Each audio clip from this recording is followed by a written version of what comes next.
And if you thought that was something, wait till you see this. This, the latest episode of the ANTiSEEN Shoot interview series, hosted by moi, Malcolm Tent, coming to you all the way from the fabulous Bon Air Chicken Farm in Danbury, Connecticut, hosted and haunted by the ghosts of chickens past. You might think I'm joking, but I'm not. You should see this place. It's out of control. But that's another story for another day. The story for today is the latest ANTiSEEN Shoot interview. I, Malcolm Tent, the current bass player of the band and minister of propaganda, am once again enjoying the company of one of my honorable ancestors, in this case, another dude from the rhythm section, none other than Mr. Steve Sadler. Hey, Steve. Good to see you. Good to be seen, man. We're on quite a roll here, man. We just I joined and got kicked out all in 1 hour. you know, things are happening fast. Bands on the side. Fast and furious ANTiSEEN action here. But, as usual, we weren't able to wrap up the whole story in only an hour. We still got a lot more territory to cover. And in fact, for people who saw the previous segment, I actually have the answer to a question right here in my hot little hands, in the person of the Rave Records mail order catalog, which came in original vinyl copies of the Southern Hostility album. The question was, did Southern Hostility ever come out on cassette? And the answer is right here. This catalog was apparently printed before the release of the album, and my camera is god-awful. This is a $20 camera I got off of eBay, so I don't expect anybody to actually read this, but you can see there's a blurb right there for the soon-to-come-out album, Southern Hostility by ANTiSEEN. No cover artwork available yet, but it does have this blurb: ANTiSEEN, Southern Hostility, Rave number 023, 023 CD, and 023 CA. I think we know what that means. No cover yet. Probably just another band picture, it says there.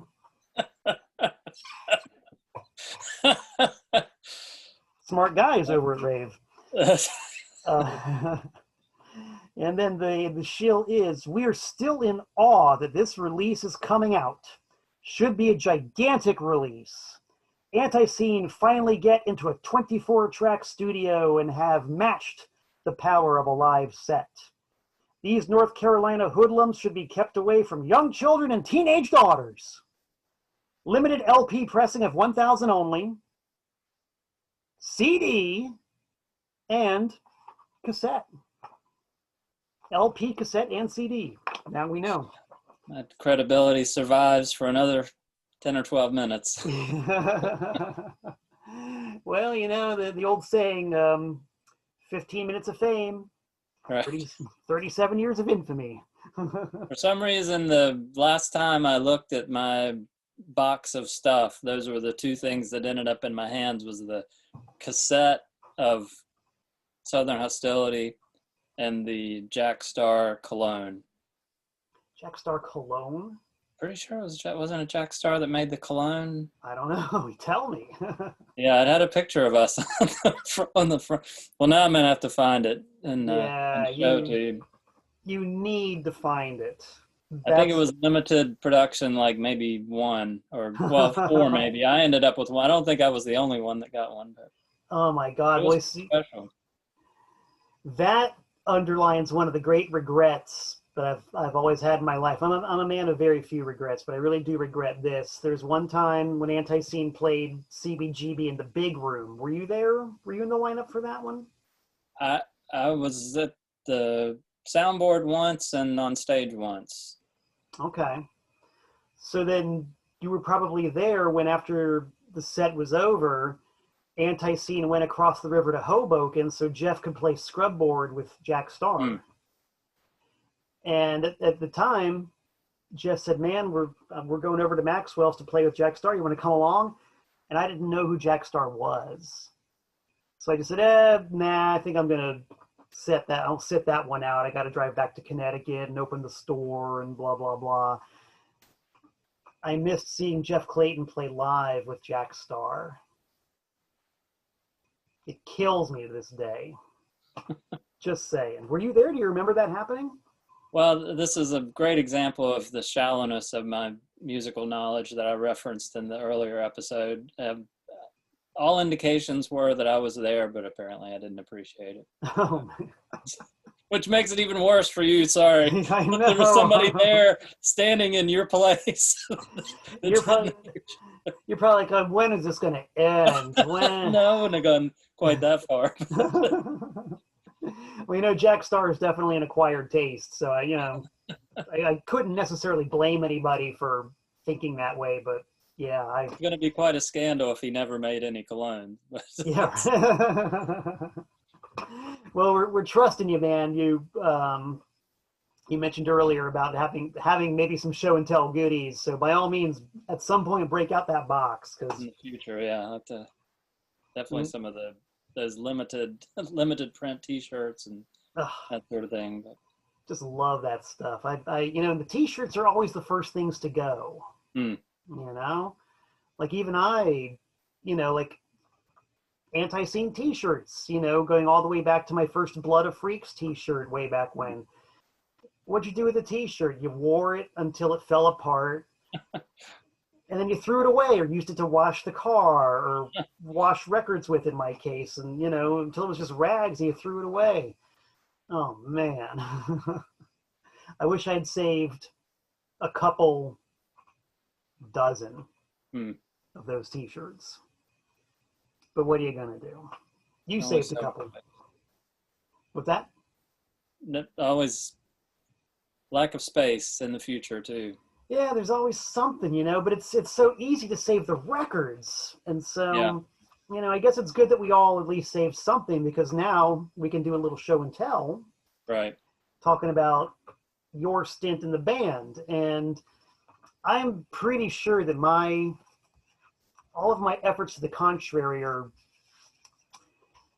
my efforts are incomplete, but I think we can go through a pretty fair chunk of the catalog that you play on. And by all means, if I miss anything, sure, please fill in the blanks. We might as well start with the one that we have right here that's already been a frame of reference, the fabulous Southern Hostility. What can you tell us about this one, Steve Sadler? Well, mostly already written, and as you know, there's been not too long ago the demos released, which are still sound pretty fantastic. Yeah. So I was again, especially after hearing that now that tape existed in a form that sounded pretty good. I'm lucky that they chose to re-record with me playing when they certainly could have just gone ahead and released it with Doug playing. That was good too. But I had sort of blinded by my own confidence, thought we could easily just record this ourselves, and so we set out to do that with I don't remember how long we practiced. I mean, we did do several shows of the songs to prepare. In fact, I think we played the night before, which may not have been the best idea. I remember hearing Jeff talk about that may not have helped him as much as he had hoped to play a show that close to the recording. Yeah. But I like I say, I was confident that we could get enough to tape that it would sound the way that we wanted. I don't know if it quite met expectations on the sound wise, but I think the performances are strong and mark a moment in time, which I think a lot of that sort of capturing the moment, I think, has a lot to do with a particular album, where the songs you can hear the songs performed 1,000 different times in places and ways, but there is something about that particular moment in time that you can look back to. Yeah. Now I've still, like, I know the Southern Hostility demos and of course the album itself, but I've never really done an A/B comparison between the arrangements on the demos and the arrangements on the album. Like, how much of an imprint did you put like on the drumming style and on the rhythm section when you recorded? Well, I mean, frankly, like I say, it's the thing again where, you know, Doug had a definite style and musicality about his playing that I've never had. And, you know, was something that was his. So, I mean, it's definitely a different flow to the songs, whereas, you know, my ability and style, to the extent that I could choose, you know, was a little more straightforward. A couple of the songs like Death Train, you know, I wish I could have been a little better playing wise on that. I'm not sure it had quite the power that I hoped it had in my mind. But I think the result was, like, say, a slightly stripped down version. And, you know, my hope is that maybe I made enough room for the guitar and bass and vocals to lead a little more. Yeah, well, you know, it's interesting because I was playing, I forget, one of the many bootleg tapes of ANTiSEEN I have, and I think it was the CBGB recording. I'm pretty sure of it. And because since I joined the band, I've started to really look at all the different rhythm sections much more critically, like trying to say, okay, well, how does this work? How does this fit together? How did this guy play it? How did that guy play it? And the thing that struck me most about your style as a drummer is that you have a lot of swing to what you do, but less attack. Would you say that's accurate? I mean, I really thought Doug had a lot more kind of, well, to swing, to steal your word, where, you know, he could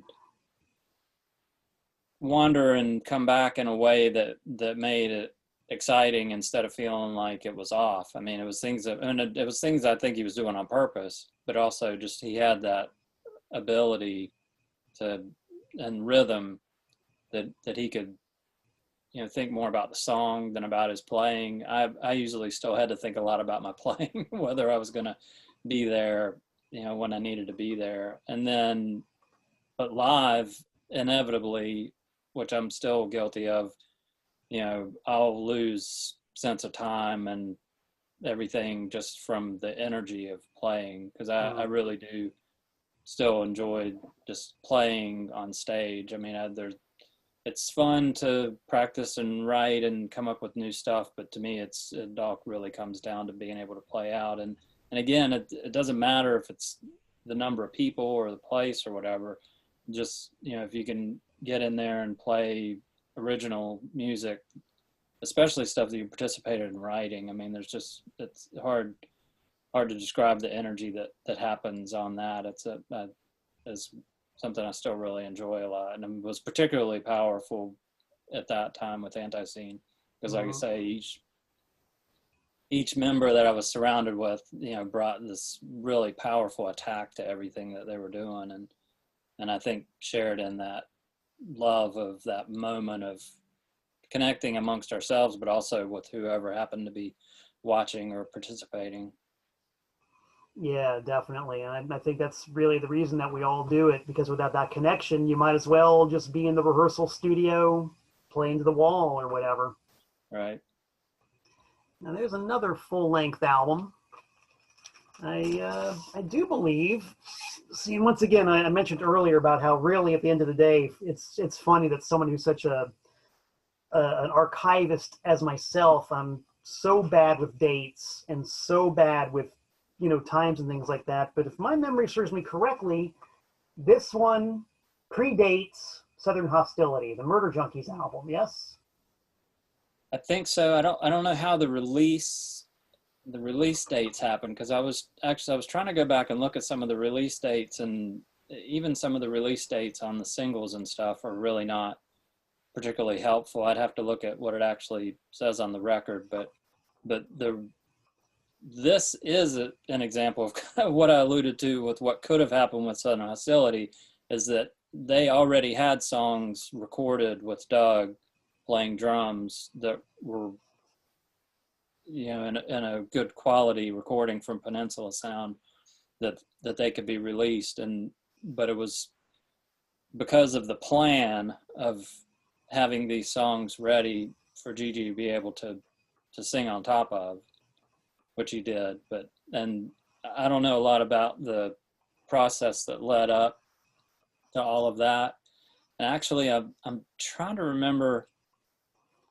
I'm pretty sure I was doing sound on the tour when they visited him in jail, but however many of us there were, for me to go in was one too many.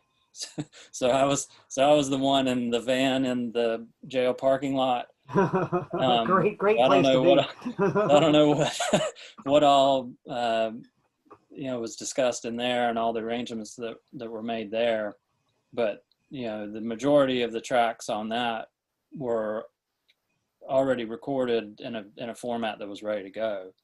Right on. And with Violence Now, and I keep wanting to think there was a second one, but then when I look, I can't seem to find. But I remember playing Violence Now, so yeah. I've seen some versions out there that I think that credit Doug, which could be true. I'm not sure, but I do remember that we played that one as a band when Gigi came in to do the vocals, which, I mean, it was amazing how he was able to knock that out too at the studio.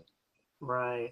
Which But kind so of I end up, on Violence Now on that song, and ended up, I was a full member of the band by the time that happened, so I'm in the photos as well.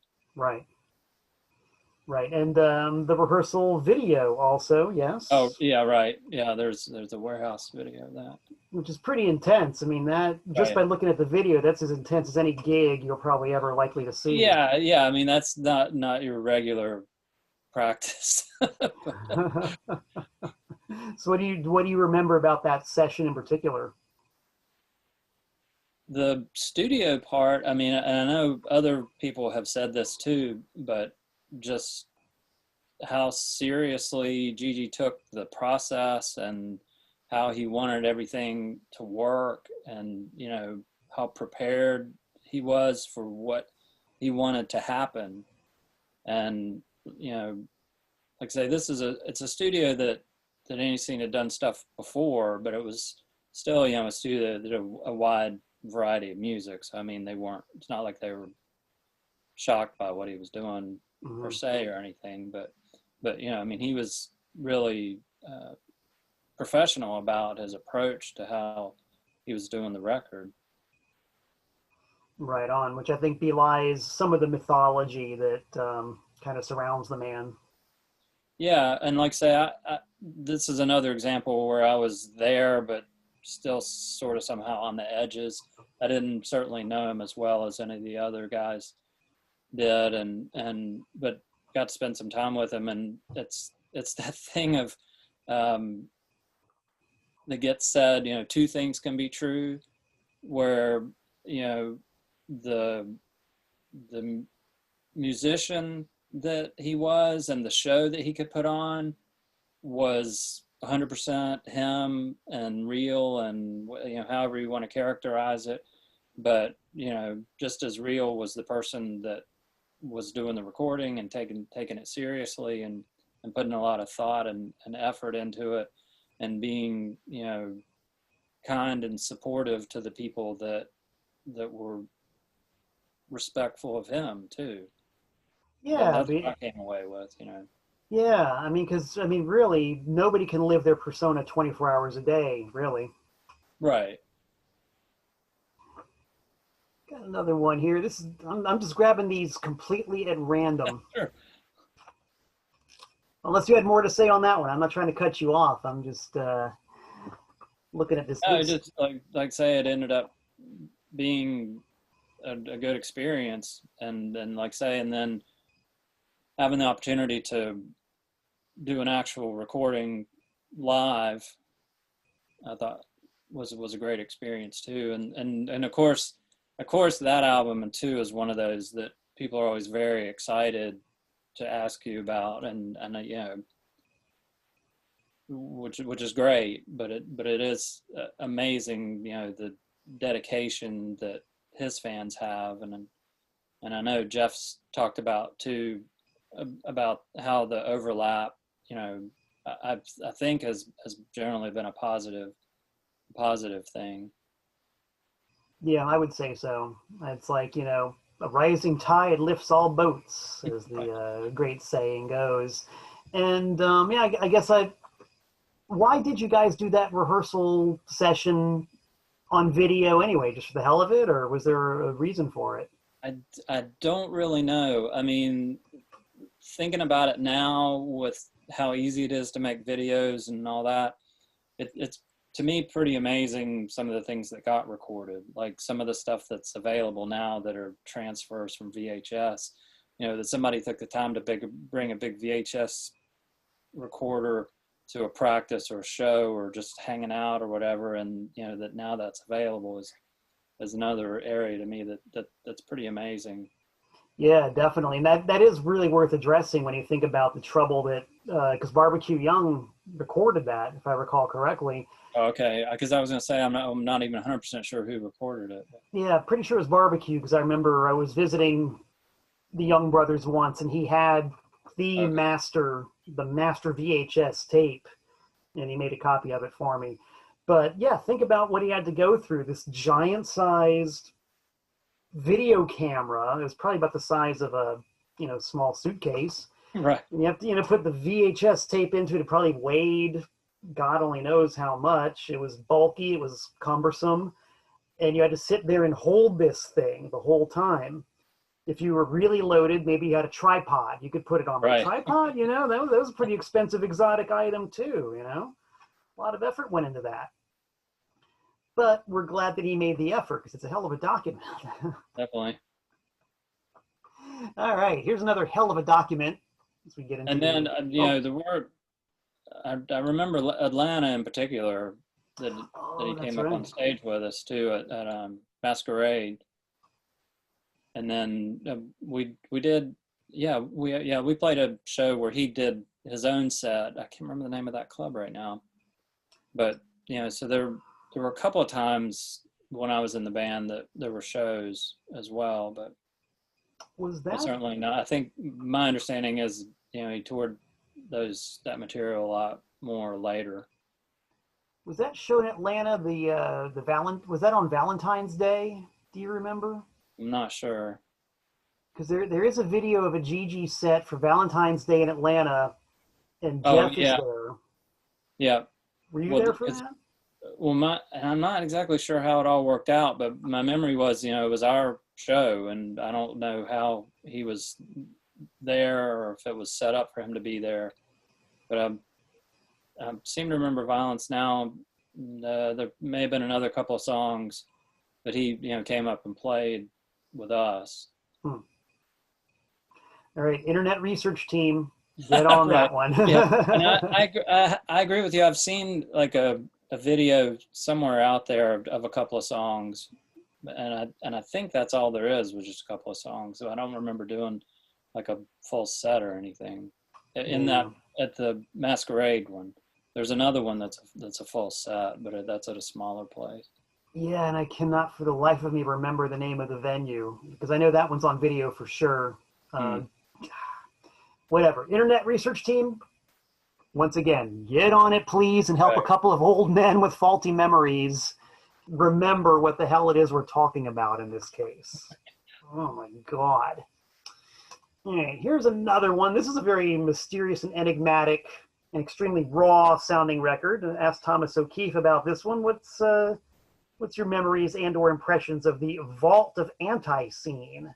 Yeah, that's a fairly new. I don't think I have a copy of that, actually. I don't know if that got out in the world after I was already gone, but I mean, I definitely remember playing, but I can't off. Yeah, that's kind of. Yeah, you're on it. Definitely me. Yep, you got me on that one. So I'm gonna have to. I'd mentioned to you, I'm having to go back and fill in some of the gaps in my catalog too, even of the things with me on them.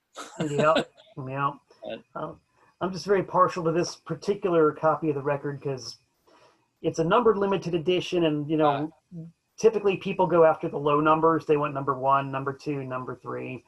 I like to go for the last copy possible. That makes sense. Yeah, I just think it's more fun. So I was able to actually get number 499 out of 500 on this one. So I might even have number 500 somewhere because used to deal with good old Baloney Shrapnel Records. So good old Jeff Skipsky might have hooked me up on that one, but we'll see. Okay, so no memory of that one whatsoever. This one we talked about earlier, and you were directly responsible for the creation of this one. Yes. Don't know if you have anything else to talk about. Just I'd say pretty remarkable show, and just one of those great examples of where you record something and you don't know where it's going to end up. Yeah. Because they were able to. I'm pretty sure they did some magic at Peninsula Sound on that too, where they were able to put it together in a way that sounded better than the original. Because that would have been, like, say, a regular cassette recording from the board. But I did get in the habit of separating it to where the music was on one side and the vocals on the other, so you could balance it out later to a certain extent. Yeah, which is a good trick. That's a good one. Yeah, it says here, mixed at Peninsula Sound by Jeff Murdoch. And I didn't know, but it does have the version of Surf and Freebird. I'm going to imagine the one that had all your award-winning effects on. There's some manipulation going on there. But... yeah, I got to spin this one. There's been some talk lately on Jeff's Break On Through about doing a reissue of this one. So no, I mean, of course the song's great. I loved playing this. I mean, not to no, go ahead. Probably the wrong place to say this, but yeah, I always enjoyed playing that song. I mean, I like the song a lot too, but it's also super fun to play. You know, it's funny. I had no idea this was going to happen. I knew nothing about this until one day Jeff called me and asked for my mailing address and said, I'm going to send you something. And I got a box with 10 copies of this. And I just opened it up and I was like, ah, really? and then the image, of course, is fantastic. I mean, the poster for Europe that had that as the image, that was pretty fantastic. There were a couple of towns that when we arrived, you know, they had those plastered up along walls, and one along a roadway that was pretty fantastic. Yeah, imagine pulling into a town somewhere and seeing that all over the place. Woo, that's all right. Speaking of that's all right, here's another one. I know there's stories behind this one. The 4-song tribute to the alien one himself. Yeah, and I have very little information about that. Let's see, except, yeah, you're on it. I'm not hallucinating. Or it says you're on it. Are you on it? You are on it. I do some outside research on that one.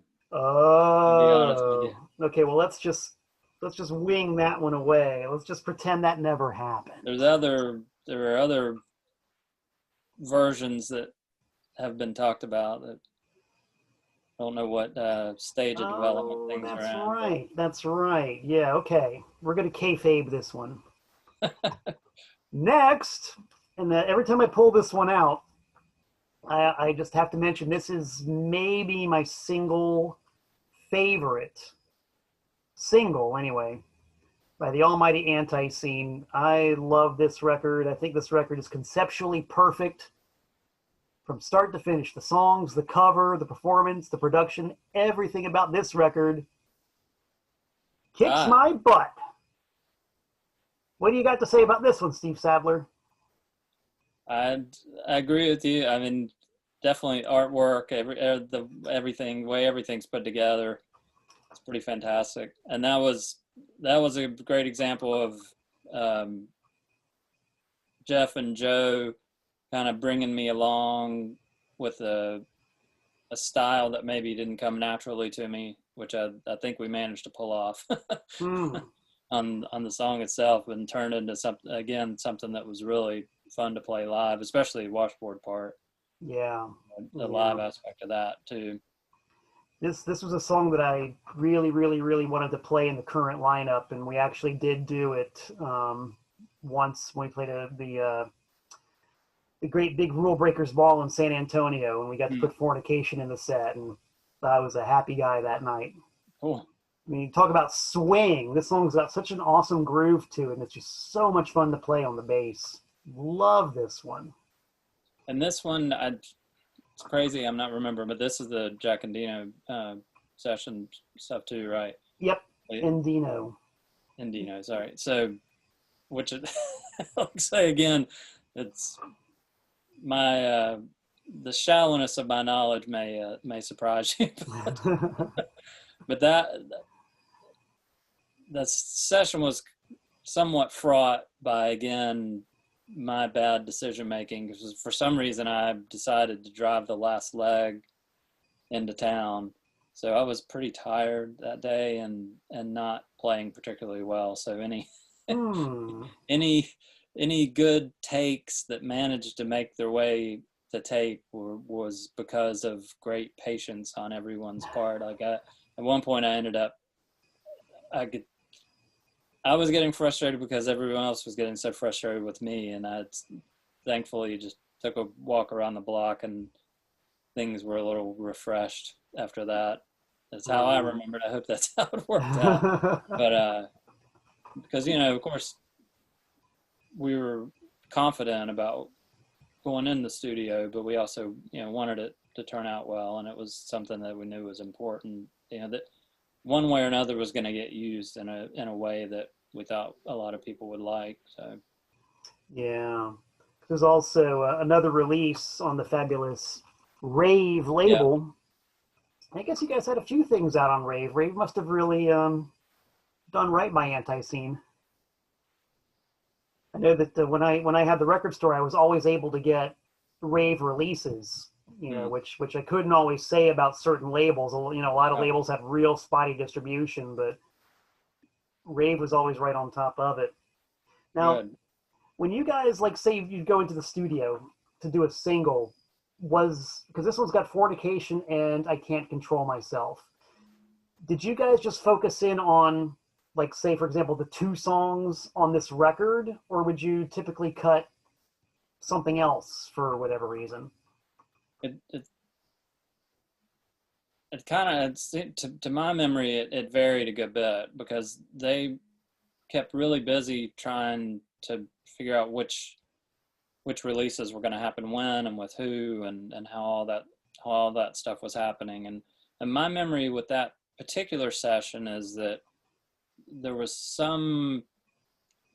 one of the things that needed to get accomplished was the Trogs stuff to be released for something that Hardy had been committed to a compilation. Oh, okay. So that was important, and that needed to be good, because that was going to be our song on that compilation. I don't remember the specifics of it. I believe Australia, somebody in Australia was putting that together.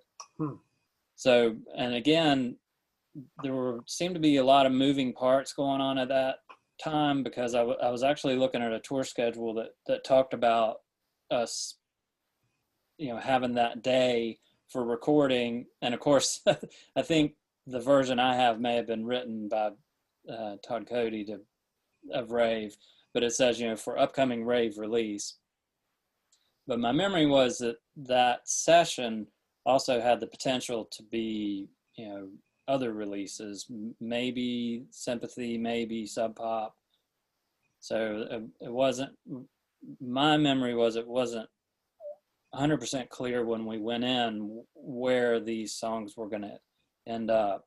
A lot of times it seems like when we were recording, that part was already figured out, and it was going to be put out at a certain time by a particular label.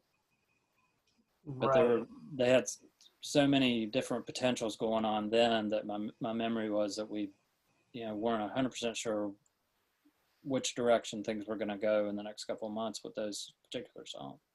Yeah, well, that makes sense, because of like what Jeff and pretty much everybody else has said. This period of time, talking about the early '90s, there was just so much going on, and it was probably one of the very few times, probably the only time, when ANTiSEEN had a crack at being a full-time professional band, like on their own terms, without a major label or any of that nonsense. And I think you kind of alluded to that earlier. We were talking about how you sort of had the idea that maybe you'd be touring full-time with the band. Right. And I think rave, I think that was kind of what we were envisioning.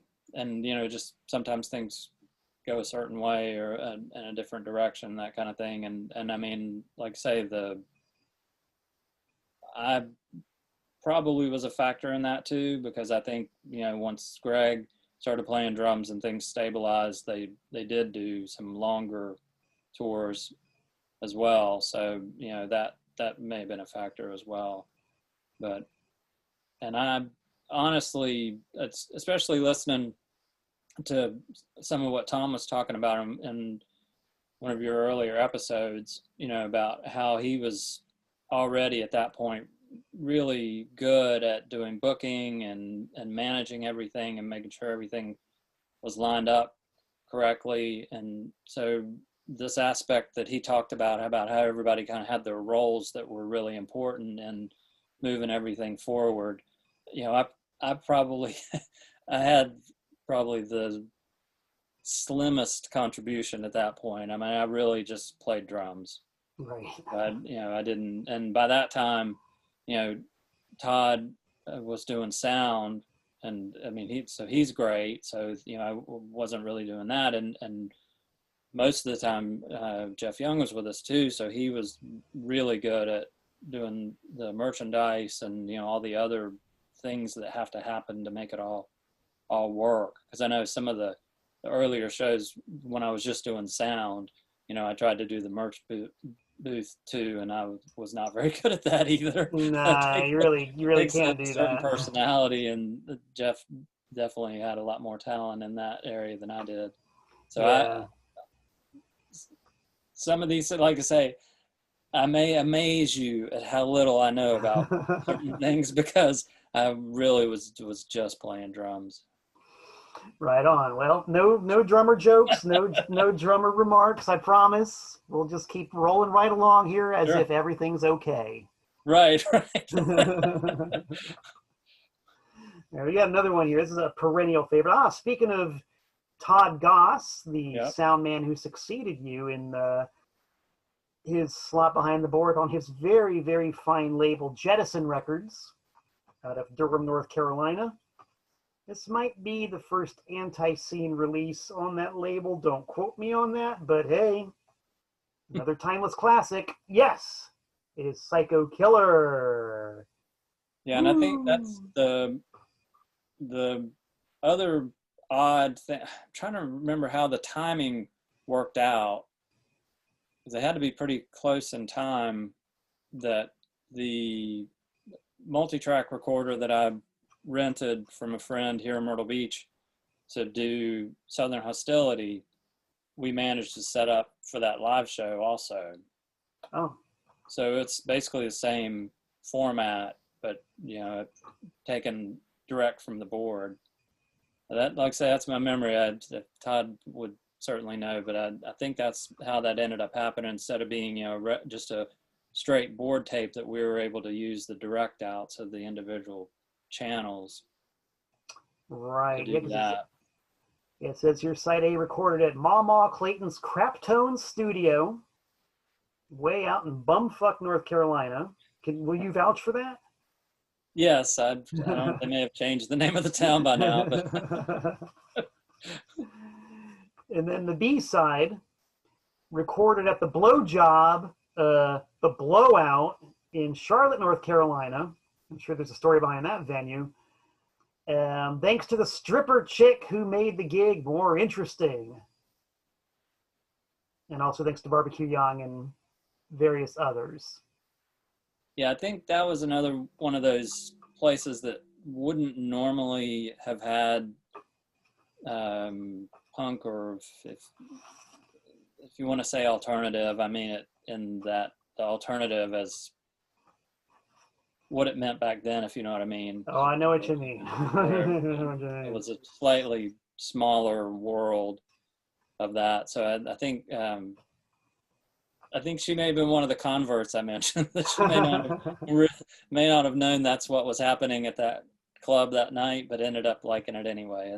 That's the way I remember it. That's cool. But I'm pretty sure that we ended up dragging the whole multi-track recorder into that live show just to make it more stressful. Wow, yeah. To have this other thing going on, because I know other people have gotten into the recording session itself on Southern Hostility, so won't labor that, but that, like I say, was a great example of confidence of like, sure, we can do this, just bringing in old glass doors and any kind of partition that we could fashion. Yeah, kind of like the Little Rascals, like, oh, Spanky's got a camera, and yeah, exactly. Yeah, it was exactly like that. So by the time of the episode, they have everything they possibly need, which is still just like 3 things that they found along the way. But it came out well, and it also relates to that whole thing about trying to videotape a band. Yeah. Like to this day, and anybody in the band or who's seen us since I joined. Like I've always got my 16-track recorder and my bag of mics with me. As I'm sure nowadays a 16-track recorder is about the size of an 8.5 by 11 sheet of paper. Right. It weighs 24 ounces, and you just stick the mics into it. But when you were doing it, whole different ball game. Yeah, and it had the added. I'm sure a lot of frustration later, even with the remixes and that sort of stuff, is that the multi-track deck that we got turned out to be one of those weird formats that only lasted like a year or a couple of years or something. So then if you wanted to do something with that tape, you had to find that particular machine, which gets harder and harder. Yeah. What do you remember what format that was? I'm pretty sure it was a Fostex 1-inch 24-track. A 1-inch 24-track. So okay. Which made the rave blurb there about going into a 24-track recording studio 100% true. Just wasn't maybe what people would have pictured. Yeah, well, it was actually more like the 24-track studio going to you. Yeah, so it was a cross between a mobile truck and some other sort of disaster. But yeah, big mess. But we worked out. Yeah, see, that's really funny because, even now, like, say you could find a studio that can play back a 1-inch tape. How are you going to play back a 1-inch tape you can't play all 24 tracks discreetly? Right, yeah, it's got to be that particular model of machine. And I think even down to the brand, because I'm pretty sure it had DBX noise reduction too, which makes it even more unusual.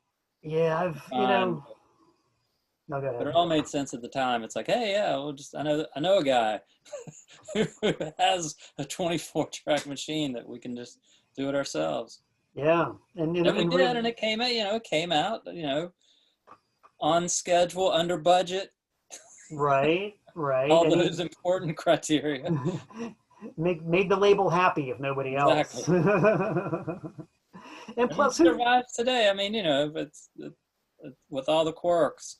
Yeah, survives today. A little remastering can go a long way too. So that's cool. Absolutely, and that's where we have to give a big salute to ANTiSEEN's current audio engineer, John Bowman. Definitely. I mean, that dude.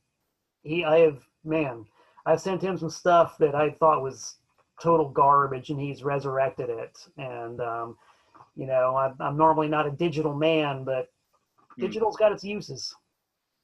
Yeah, and that's a really a creative talent that gets taken for granted a lot, that people don't recognize. When you can find somebody that brings that level of care and creativity and skill to that, it is remarkable what they can accomplish with something that just sounds like a throwaway tape, and the next thing you know, you've got something that sounds great.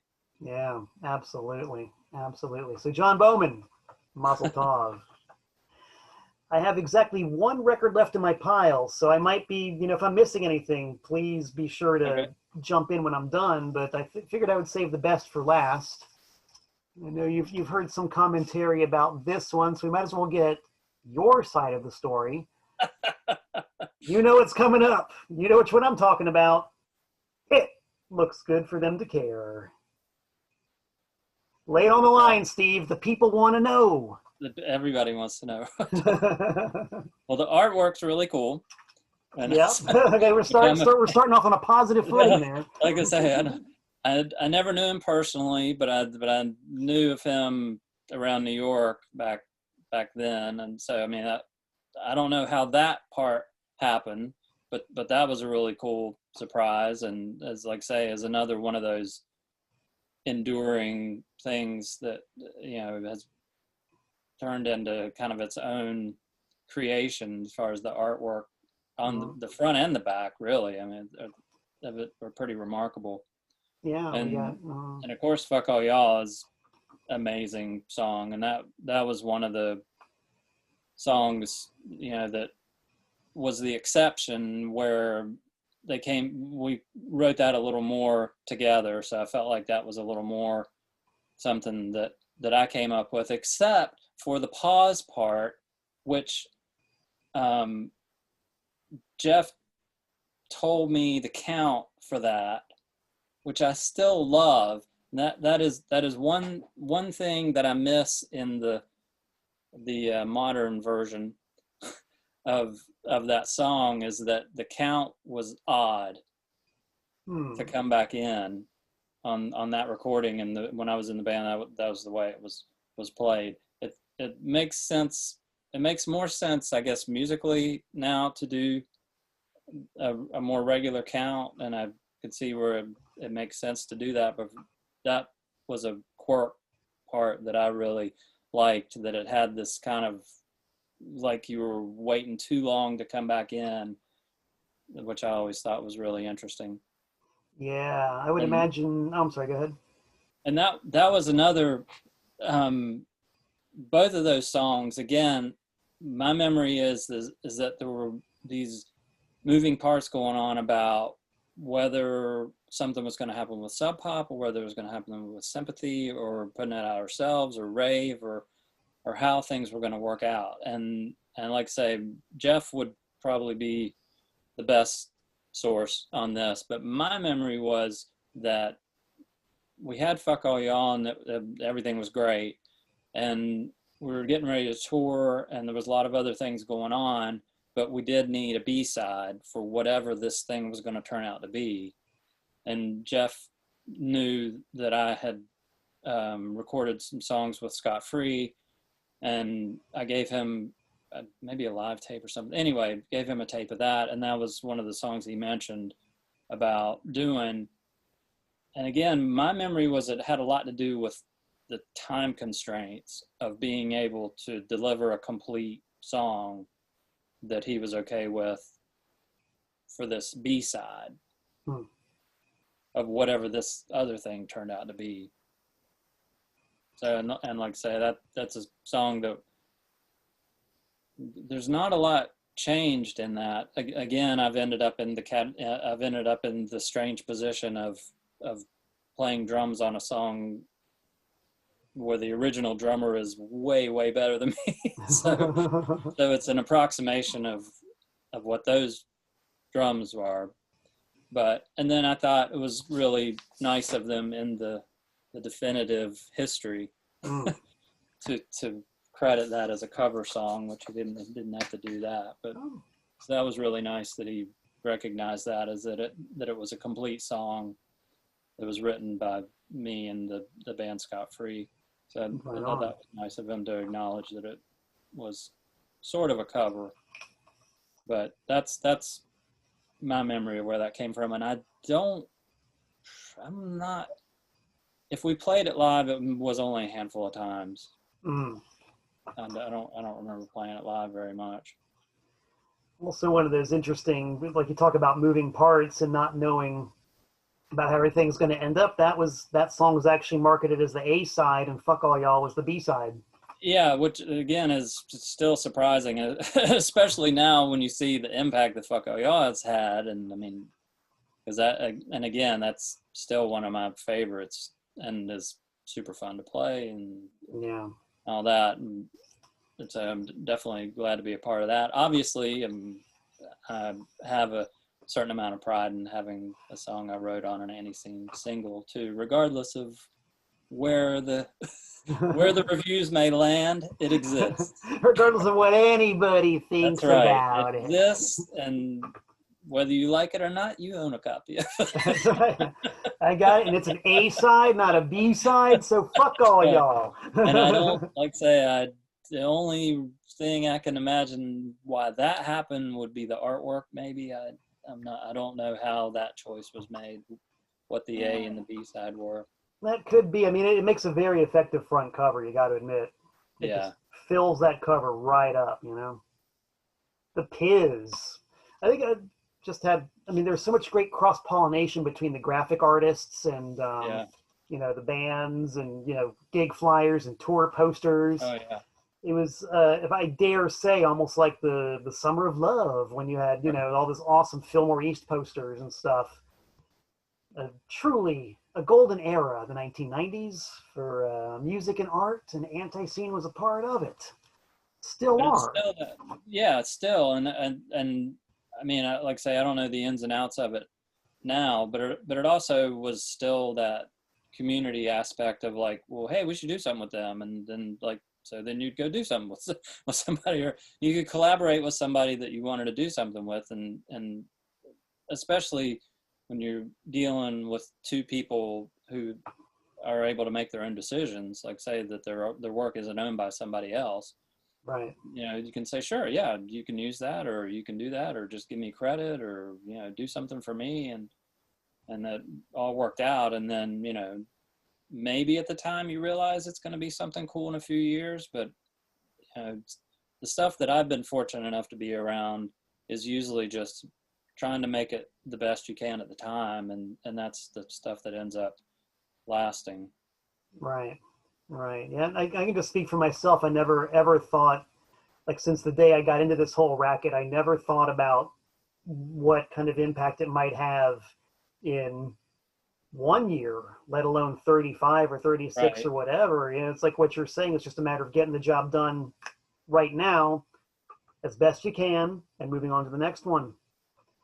And like your record is a great example too, that you can bring together these things that you've done over all these years and create a coherent album that makes sense together.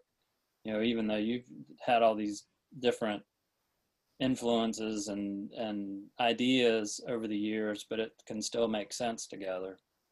I'd like to think so. And by the way, in case anybody's wondering, Steve Sadler is talking about the fabulous Malcolm Tent anthology album, The Multiple Moods of Malcolm Tent. See how I got the plug snuck in there? I Fantastic. Yeah.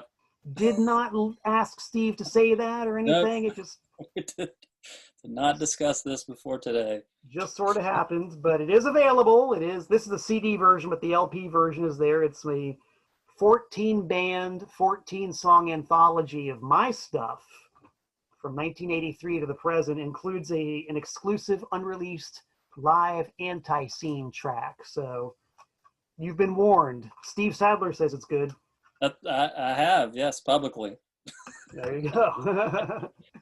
And as we've already seen, this is a man who's not afraid to admit things like blowing up buses and, you know, having temper tantrums or whatever. He's an honest man.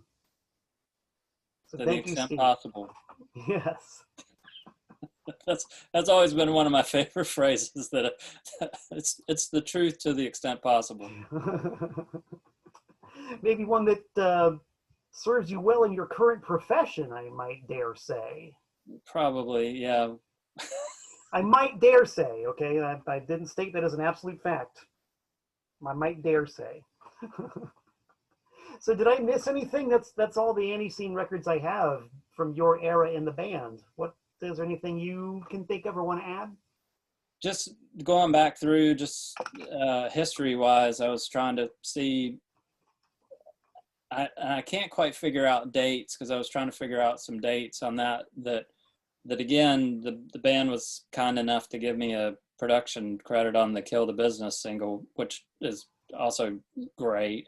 Mm-hmm. And that was sort of an unusual situation too, because they had gone into a, you know, really fancy studio and had gotten pretty far down the road, and my memory was that they were feeling like it was starting to not sound like them. And so, I mean, I hope I was some help in pulling that back, because that has a pretty different sound than most of their other stuff, even now. I mean, even now where you guys are doing some digital stuff, you know, that's very full, and it doesn't still have that production studio kind of quality. Because when I went into a lot of the tracks were already recorded, and they just wanted to do it as a mix. But like I say, there's a few things I would have done different on that. I mean, myself on the mix, but liked how that ended up coming out. So I was fortunate to be able to get involved in that aspect even before I started playing drums. And I think the first thing that I played on is that Date Rape. Oh, that's split. right. Right. Because because that's one of those things with the a lesson to drummers. It's good to get in the center of the photo. If you're on the edge of the photo, you can often be clipped out, because the cover of that is an older photograph with me sort of pasted on the end, and then the same thing would happen in reverse to me later, or conveniently left out, which is fine too. But so that's kind of a funny cover, the way, I mean, I like the clip art, cut and paste, like physically cut and paste stuff that Jeff's done. So I mean, it works, but it's just kind of funny, because the picture of me is as soundman Steve, not as drummer Steve. I always wondered why it's a picture of the band and then you like this grafted. Yeah. Just kidding, guys. Well, Which was actually at Graceland, which was first, I guess first and only time I'd been there. Wow, man. I've only been to Graceland once, but it's one of those things that I really honestly think I understood America after going to Graceland. I think Graceland is a must. It made a great impression on me, but I do remember in the gift shop we were looking at stuff, and that was one of the moments where Joe finally just turned to me and said, "Man, you really don't know anything about Elvis, do you?" Wow. he would, again, would be amazed at how little I knew about different kinds of music at that time. Well, Jeff has pushed me to enjoy bands that I used to be sort of black and white about. No, I'm not interested in that kind of music, and he really broadened my horizons as far as musical taste too. That's definitely one of the things that I always kind of knew, but like being in the van and everything and hanging out with everybody, I actually really, really understand now and appreciate is the absolute depth of musical knowledge that everybody in the band has. It's really not just, I mean, like, obviously, the really obvious ones like, Kiss and Ramones, but God, there's just so much depth of musical knowledge and influence Right. in what goes into the sound. You can't help but soak that kind of stuff up hanging out with these dudes. Now, do you guys listen to music in the van? Usually, it's usually up to the driver. I know when I'm driving, I usually like silence, but when Jeff is driving, it's soul music. All right. Soul music all day and all night. For some reason, prior to me, there was a rule about not having music to prevent any problems. And so I don't know any background to that, but it was Usually no music in the van. Ah, okay, that's interesting. That might be one to ask Jeff about. Although I can imagine maybe somebody in particular in the band not having much patience for certain types of music. But that's just speculation. Sure. Jeff has hinted broadly that I need to have one of these with him. Probably sooner than later. So that that would be a question to come up. But as it is now, we're pretty much on the same page musically. It's not like anybody's going to play something that just completely pisses somebody else off, unless I were to play one of my favorite Lamont Young one-note drone compositions that lasts for 9 hours. That might get on someone's nerves after a while, so I'm not going to do that. Well, cool, man. I think we've had a pretty darn good series of conversations here, unless you want to talk about what you're doing now, because you are still playing music. Yeah, I mean, I'm playing drums now with a Charlotte band, No More People, which is a pretty different sound. I haven't played in any bands like ANTiSEEN, if that even makes any sense, but I'm always interested in trying some other stuff and finding people that can kind of get along with playing. But so this actually has like some electronic tracks and a little bit of sampling and that kind of stuff, and maybe a little bit heavier than some of the other stuff. And then still got Scott Free kind of hanging around. We get together and play shows every once in a blue moon. And then the record that we talked about in the last episode that really took me by surprise, the band the Generics that I had in 1983 has a re-release coming out in September 25th. That's what I'm being told now. Is that vinyl and everything? Yep. Nice. Only vinyl. Well, I mean, he's going to do an electronic code, download code, but that's Feel It Records. And where are they based out of? In Virginia. Feel It Records of Virginia. Make a note, people. I will personally vouch the Generic stuff is really cool. If you like the that early 80s, I mean, what would you even call it? It's not new wave. It's not punk rock. It's just kind of weird. I like it. Yeah, that's a high compliment. Yeah. Cool beans, man. Well, Steve Sadler, thank you so very much. This has been a lot of fun.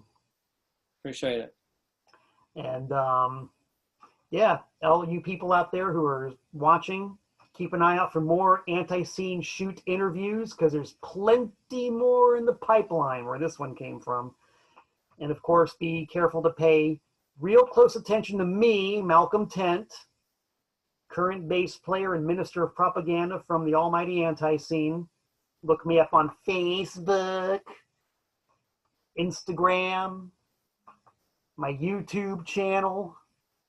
I'm all over the goddamn place. Just find me. I'm very entertaining. You won't regret it. I know I won't.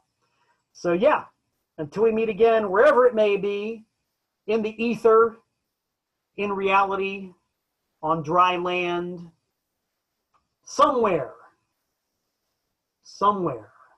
somehow, some way, until we meet again, this is Malcolm Tent saying so long from the Nutmeg State.